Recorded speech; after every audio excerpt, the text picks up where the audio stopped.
Եկեք միասին ապափաթեթավորենք նոր գրքերս ու ծանոթանանք նկարագրություններին։ Գլխավոր հերոսի կնոջը տանում են հիվանդանոց, անհայտ տեղից հայտնված սանիտարները, թեև նա լրիվ առողջ է։ Փորձելով վերադարձնել նրան, ապշած հերոսը ընկղմվում է հիվանդանոցային դժոխքի մեջ։ Կավկայական մի պետության ներսում գտնվող պետություն, սյուրռեալիստական աշխարհ, որտեղ գոյատևելու միակ ճանապարհը համակարգի մաս դառնալն ու կանոններով խաղալն է, աչք փակելով համատարած ու բոլորի համար սովորական դարձած աբսուրդի վրա։ Արթուր E. Ջորջ։ Հետաքննությունը վարում է Արթուր Կոնան Դոյլը։ Նա որոշում է կիրառել դեդուկտիվ մեթոդը ուշ վիկտորիանական Անգլիայի ամենասկանդալային գործերից մեկի Բիրմինգհեմի մերձակայքում գտնվող ֆերմաներում անասունների խորհրդավոր սպանության քննության մեջ։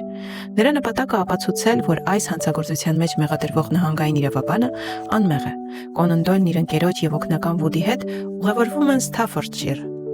Այստեղ մենք կտեսնենք, թե որքանով են Շերլոկ Հոլմսի մեթոդները արդյունավետ իրական կյանքում։ Жизнь на продажу։ Գովազդային գործակալության երիտասարդ աշխատակից Հանյո Յամադան ինքնասպանության անհաջող փորձից հետո թերթում հայտարարություն է տալիս՝ վաճառում եմ կյանքս, կարող եք օգտագործել ինձ ձեր ցանկությամբ։ Գաղտնիությունը երաշխավորված է, եւ ինչպիսի մարդիկ ասած չեն դիմում նրան։ Այսպես խաղաղ ու աննկատ կյանքին վերջ դնելու փոխարեն Հանյո Յամադան հայտնվում է գլոբալ դավադրության կենտրոնում։